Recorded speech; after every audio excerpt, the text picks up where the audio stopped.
We want to sell artwork. How do we sit down with this client and Hmm. help them design something? And he's like, you got a sofa, you got a TV, plug your laptop into it, and get my software out and go. And that's what we did. And we had like an $800 sale our very first time.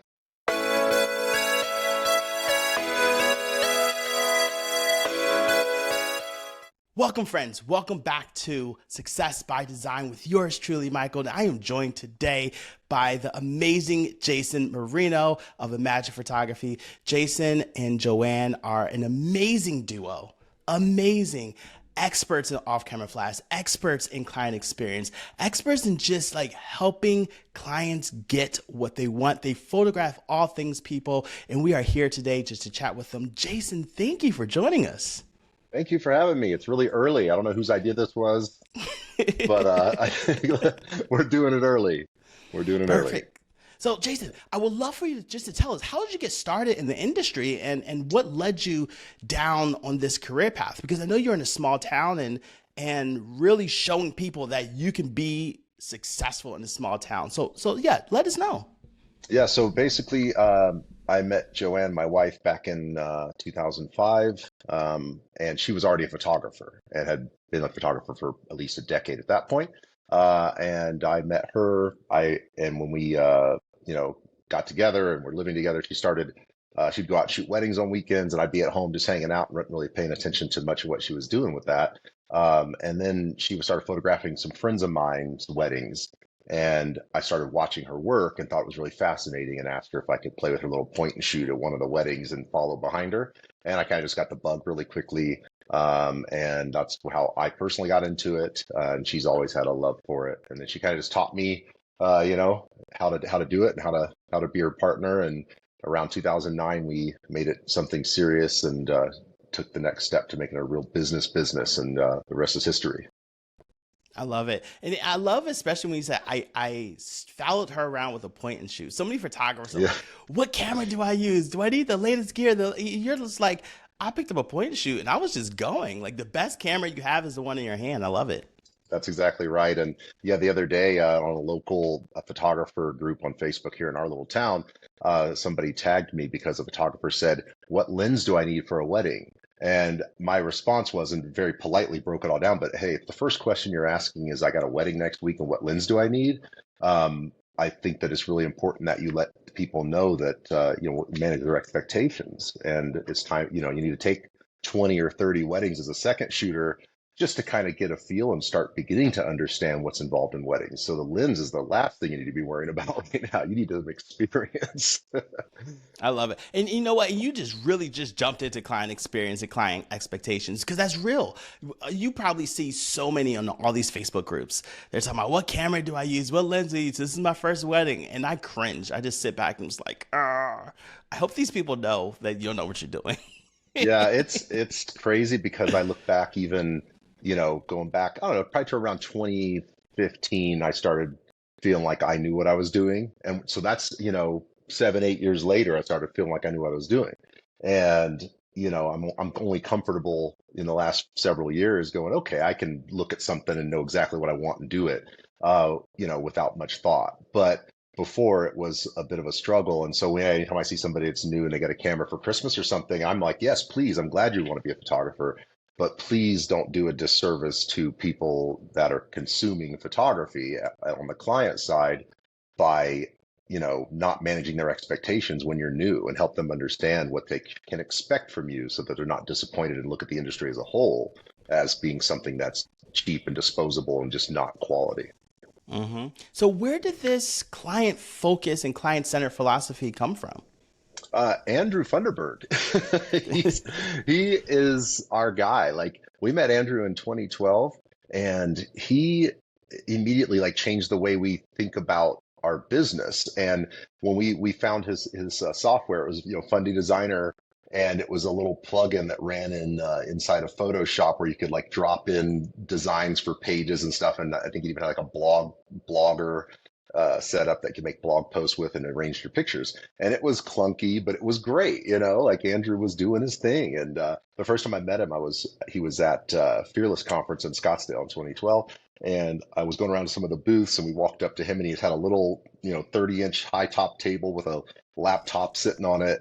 And there he is with his little decals and stuff, and he was selling his software. And I think the first thing I did was like, "Hey, how much kind of discount can I get from you, bro?" Like, we'll buy this, but I want a discount. So I kind of trying to swindle him the first time I met Yeah. him. And so basically, Andrew really helped us to learn and appreciate creating albums and artwork for our clients. And it was a lot of fear for us because back then we were shooting a lot of weddings and it was just shooting and burning. We did portraits here and there, again, shooting and burning. We maybe had a senior package that was $350 and it came with, 30 or 40 different digital files. And we were throwing them up on shoot proof and going, hey, if someone wants to buy some prints, I guess they will. And then we started giving them a print credit. Same thing, maybe they'll spend some money. Well, what ended up happening was is people would take 6 months, sometimes a year, to even Mm. make a decision on what they want to do with those digital pictures in shoot proof. And then they would order, if they had a $100 print credit, they'd order 99.95, so they didn't spend a penny more than that print credit was, Oh, wow. including tax and shipping. And so we were like, they're feeling limited by that print credit. They're feeling limited by their choices. They don't know what choices to make because they are having analysis paralysis. And so they're going, well, I don't know how big a 5x7 is. I don't know how big a 8x10 is. I don't know how to put this on my wall.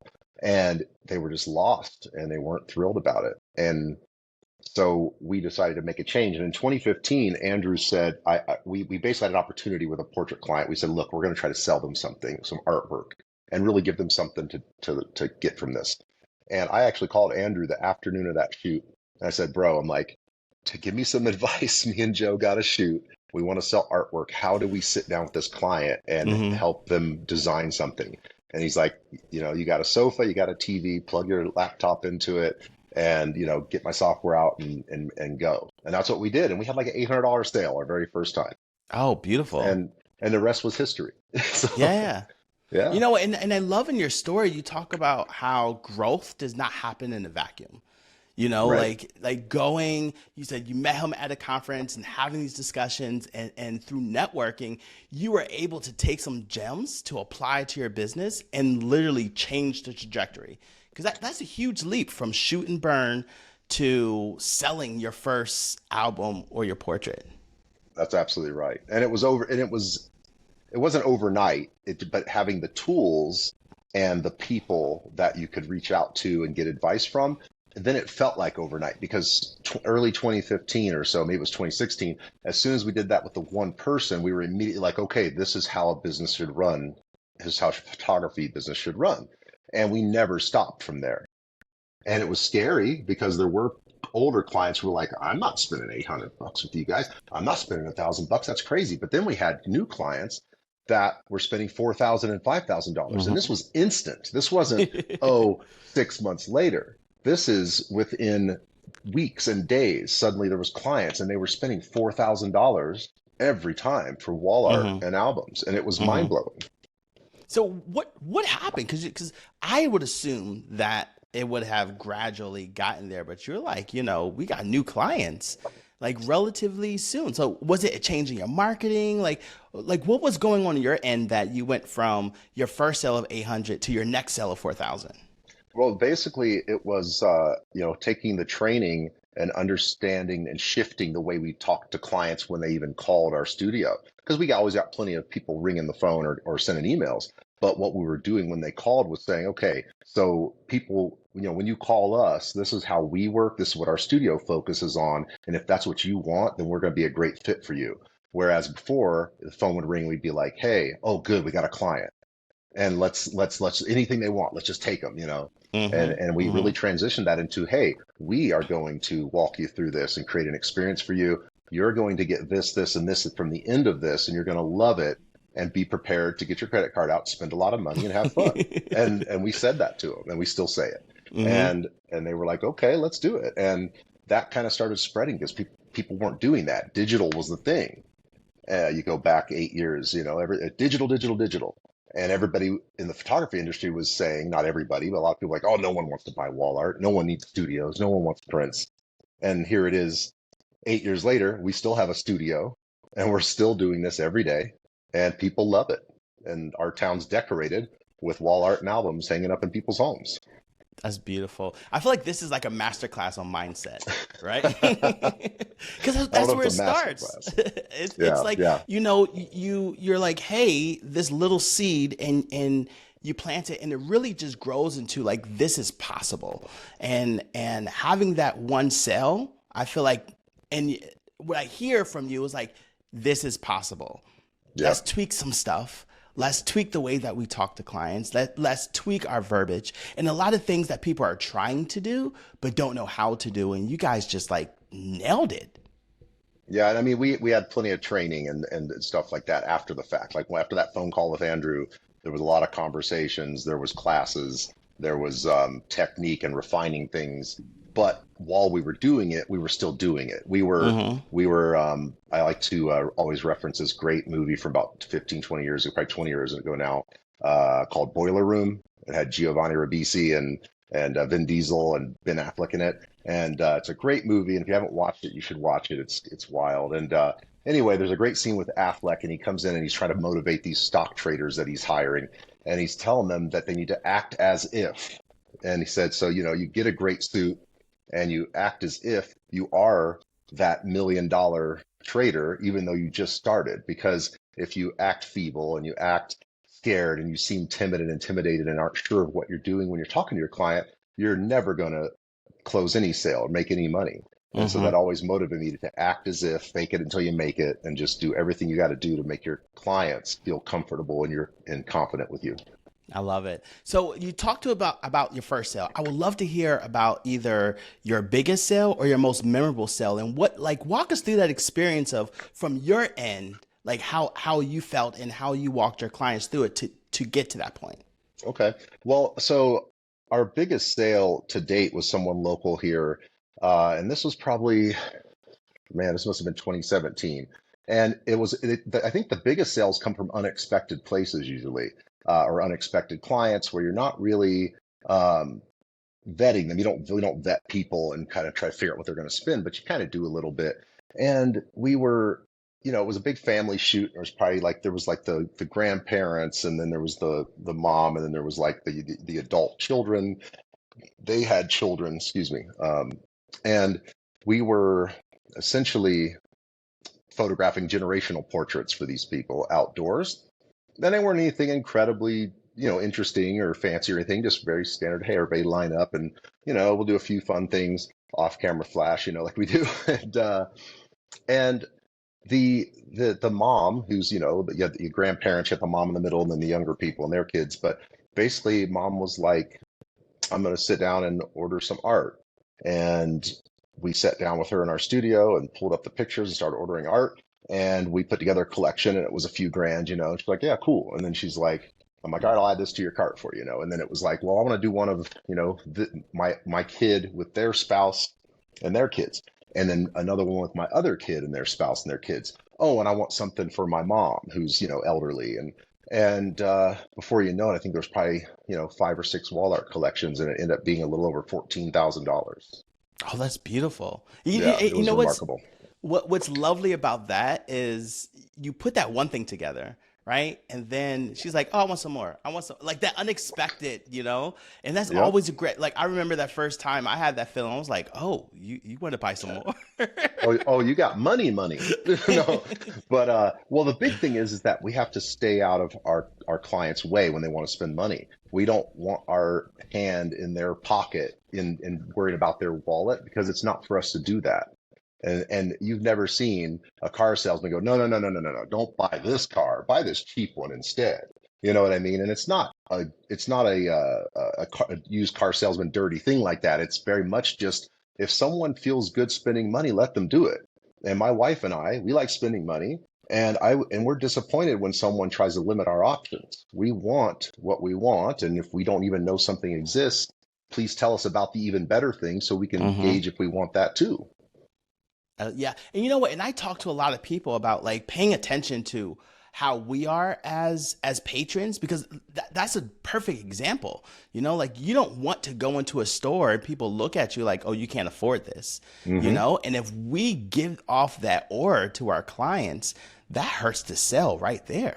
Absolutely. Yeah. You can't project onto other people what your hangups with money are. You just can't. And so, and that's what a lot of people we encounter, the people we teach, we get a lot of like, oh man, I just can't charge my clients that much. And I'm like, you're doing them a disservice because they Hmm. likely want to spend the money and they want to spend it with you, and you're stopping them from doing it. I feel like whoever's listening to this needs to rewind that last 10 seconds. Yes, You are stopping them from spending money.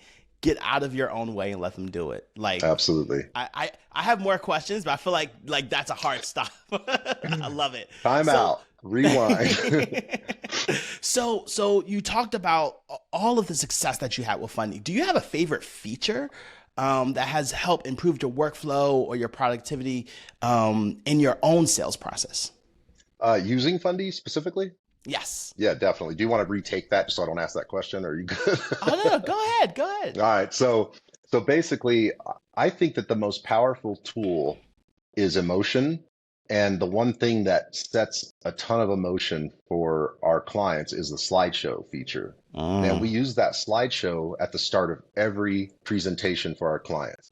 And we prepare them for what's going to happen and how they're going to watch a little slideshow video with some music.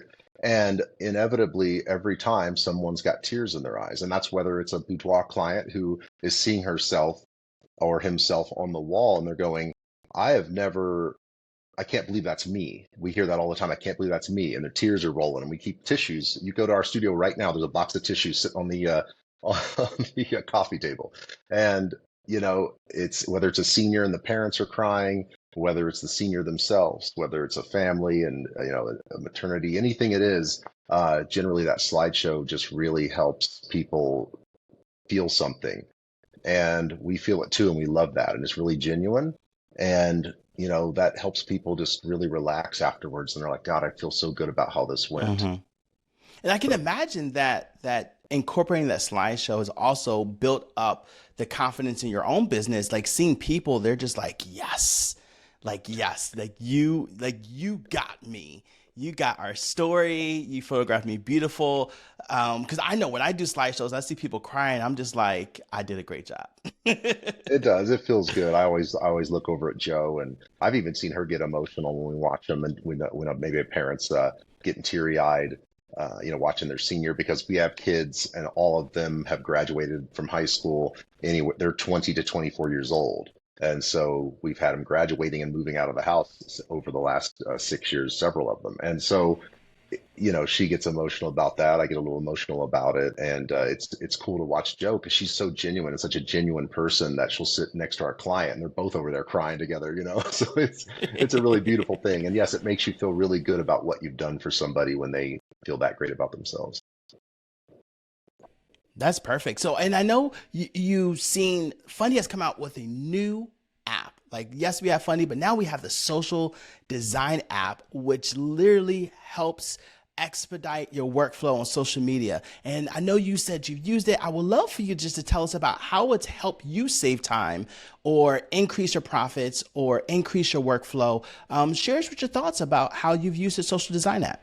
Yeah, and Joanne actually handles most of our social media, and she uses the social design app a lot. I sit there and watch her do it while I'm working next to her. And yeah, it's so nice to be able to just upload your stuff, pick a template, drag and drop it in place, and then save it, and you're ready to go. You've got all your graphics and text there and overlays and everything you need to have a cohesive look for any post you want to create, or you can save that look for your brand and use it repeatedly. But a lot of variation, a lot of options, and it's always growing. There's always new features, which is really cool. Beautiful, beautiful. All right, now for the fun, tough questions, Oh right? man, So, yeah. It's so it's I told you it's early. It's we're gonna see how this goes. yeah, you're good. So I would love for you to share us about a memorable or challenging photo shoot and how you guys navigated through that process. Well, I guess I'll go back to the first one that comes to mind. We had a client who was a senior, and he had an airplane. His family has airplanes, and we kind of snuck onto the local airstrip. It's kind of quiet, but we got onto the airstrip with him, and we went around and did a shoot with a bunch of abandoned jets, like big jets, DHL, that are decommissioned, sitting there with the engines out of them.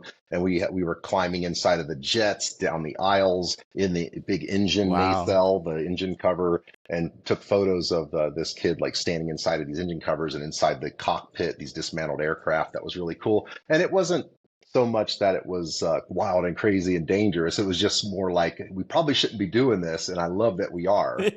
and and it relates so much to this kid who got his pilot license when he was, probably 15 or something. And so it was just really cool to take, and that's something we love to do, is to take people who take people's interests and tie them in a non-ironic way into their photos. And it was a really cool result with him. And I feel like that's full circle on client experience. Like first understanding who the client is, what they want, what their desires are, and then executing that, Yeah. and then showing it to them in print. Like full circle we come. That's 100% that's the equation. That's the full equation. You have to listen to people, understand what they want, and then give that to them. And if you do that, you're going to be a success. You heard that. You heard that from Jason Marino. You He heard gave it you the here first, secret people. sauce. Yes, So 100%. tell us, who has been your greatest influence or mentor in the industry, and what lessons have you learned from them? I have a couple of them. The one that always sticks with me is we actually just shot our last wedding 3 weekends ago. We're like done with weddings. But I was so influenced by Ben Chrisman, who, was an excellent uh, documentary photographer in the news business, a photojournalist. And I went to Casa de Chrisman with Ben and his wonderful wife and learned from both of them a bunch of incredible things. And it was their last workshop they did in their home up by San Francisco back in 2015. And when I left that workshop, I felt like a brand new person, like a reborn as a photographer. And it really came from Ben telling me that I was full of shit. And Wow. when I say that, he told me I was full of shit because he was saying that I was using tricks to create great photos, but not tricks like, oh, you're good at flash, things like that. But I was essentially tricking the world into thinking that I was a good photographer, but I wasn't good at being a photojournalist and truly documenting genuine things. I was just taking cool pictures that blew people's minds a little bit and tricking them, to the viewer, to see the cool photo. And he's like, you have to stop being full of shit, and you need to actually genuinely get real things out of people and be real and be in the moment and actually truly learn how to document things. And that changed completely how I think about photography. And even though we focus mostly on portraits now, I came home and talked with Joe, and we still use those techniques even in our portraiture to try to get genuine emotion and genuine interaction with our clients. I I feel like that is like such a humbling interaction, right? To have, someone that you look up to saying like, "Hey, like these are the things that will take you from where you are to like the next level." Like, how did you accept it? Because I know I don't accept feedback like that really Right. well. Well, How did you and, accept that? well, because I'm sitting there and I'm like, man, I got like 10 Fearless Awards, Yeah. and I got all these ISPWP awards. I'm the shit.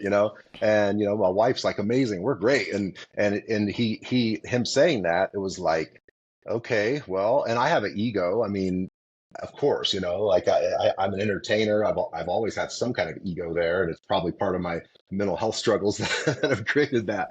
But your ego protects you. It's like a suit of armor, and to have someone just straight up look at you and say, "Hey, man, you ain't shit," and and so that was hard, but I needed it because instead of being defensive and going, "Oh, fuck that guy," I can curse, right? Yeah, yeah, yeah, So you're good. so instead of saying, "I'll fuck this guy," like whatever, I actually was like, "I'm gonna take this in," and like I'm pretty sure I told my wife, and it was like this was a hard thing to hear, but he's right, and we got to make some adjustments, and I got to make some adjustments, and it really did change things. And that, man, that was 8 years ago. like Mm-hmm. 8 years ago this month, I think, and it's changed everything for me. And Yeah, here we go yeah, back to that growth mindset. yep, yeah, Absolutely love because it. just when you think you know something, you find out you really don't. And that's why I was saying when we started, like, I just in the last few years feel like I know what I'm doing somewhat. And I still know that there's a million people that know so much more than me. And Mm-hmm. so I don't ever want to stop growing. I want to be surrounding myself with people who I admire and people who I feel are doing things better than I do, and learn from them every chance I can get. That's excellent advice because I feel like the best photographers also make the best students. You know, like they're Yeah. always seeking more information from people that they didn't even know they were going to like drop some wisdom, on them, Yeah. and not only digesting it, but like in your case, applying it. Like Yeah. listening to it, taking it, and saying, you know what, maybe there's some truth here. Let's change some stuff. And like you said, it's taking you to a whole nother level. So I love that forever student, even though you're wildly successful in your own career. Appreciate that. And yeah, and it's really is true. We work with a lot of people, and the people that resist learning from us, the ones that, we're trying to critique pictures and they're taking offense to it and they want to make excuses for every picture, we try to like get them out of that mindset, and we tell them you got to listen to hear and not listen to react. You know what I mean? And people want to listen and react, and it's like, don't react, just sit and listen. And if you might not like what we have to say, and we're not going to tell you every picture you take is great, but that's how you're going to get better. And the people that get that, those are the ones that do get better. And the people that resist and just won't change the mindset, they're the Mm-hmm. ones that you kind of see fall out and just end up out of the business before too long. Yeah, no, that's real. You have Yeah. dropped so many gems on us from client experience to mindset to networking to just like being humble to growing. So I would love for you to share this. What is your one piece of advice that you would give to any photographer that is starting out? So no matter where you're at in your career path, I'm just going to repeat what I said earlier. You have to manage the expectations of whomever it is you're working with at your level. Because if you take a wedding and you've never shot one before, and you don't even explain to the people that you are doing this for the first time and they shouldn't expect excellence from this, then they're going to be disappointed. It doesn't matter if they paid $50. They're going to be disappointed that their wedding wasn't done how they envisioned it in their minds. So you need to listen to people, take in what they're saying, and then help manage their expectations based on where you are at in your career journey. And that's my number one piece of advice. Don't worry about cameras.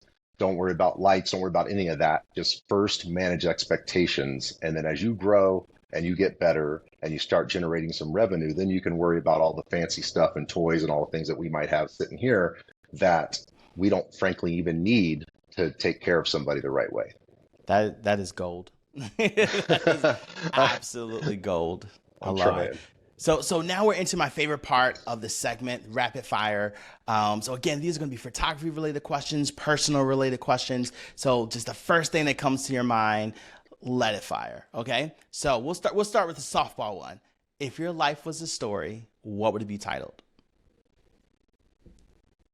Oh my God, it's too early for this.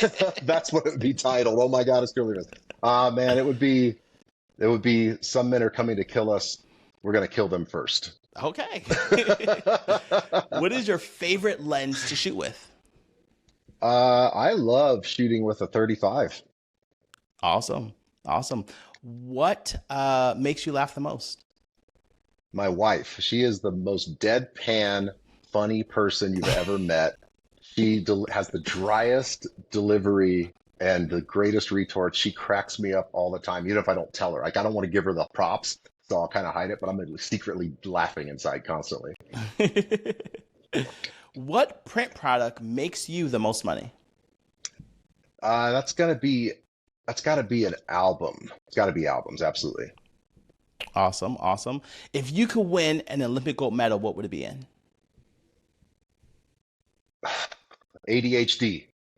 Okay. I love it. But yeah, What is your dream shoot location? I prefer places like downtown LA and Skid Row and stuff. I mean, I'm not I want palm trees and sunshine. I'm like, I want the tough city streets and I want dark alleys. I think that, Vietnam, Hoi An, or I'm sorry, Hanoi, Vietnam, just in Uh-huh. the city, the old town, that'd be my spot, man.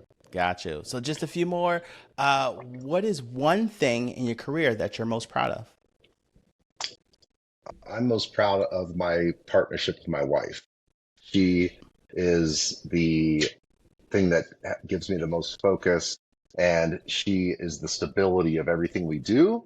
And the reason we are even here where we're at, because with the way my brain works, we would have never made it this far. So I'm just most proud of that relationship and that we've been able to work side by side since about 2009, 14 years now doing this, and we haven't killed each other yet. And we're just every year it gets better and better.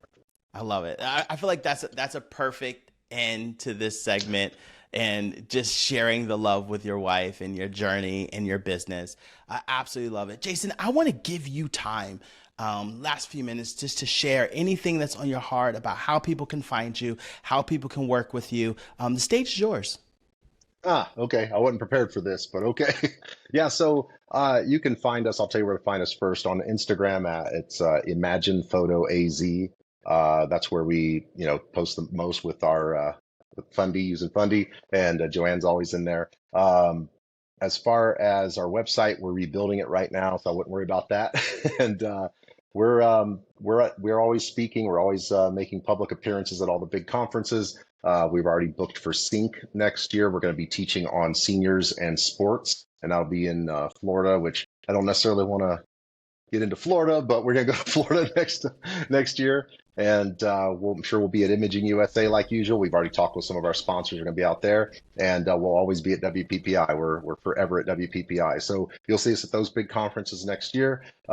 Between now and then, we always take on private clients and low key just help. We don't coach, but we like to help people create businesses. We do everything from turnkey to just giving a few tips. And we have some of the world's best photographers will sometimes email us and go, "Hey, I need 4 or 5 hours of y'all's time," and they get the credit card out, and I need a little help refining something I'm doing. And it's very flattering when that happens because these are Hmm. people that we look up to, and we're like, I can't believe that they want our help. Yeah. And so that's always fun to see. Um, as far as hot takes, hot tips, don't do podcasts this early in the morning.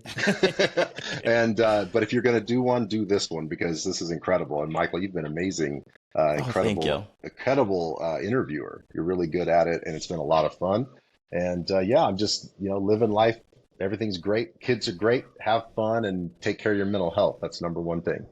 Beautiful, beautiful. If you guys are listening to this, please rewind and listen to it multiple times because Jason has dropped tons of gems multiple times on how you can level up your business from day one.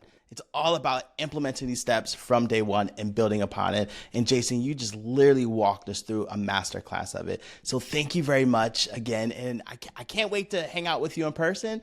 Oh yeah. So yeah, that is it. Until next time, friends. Bye bye.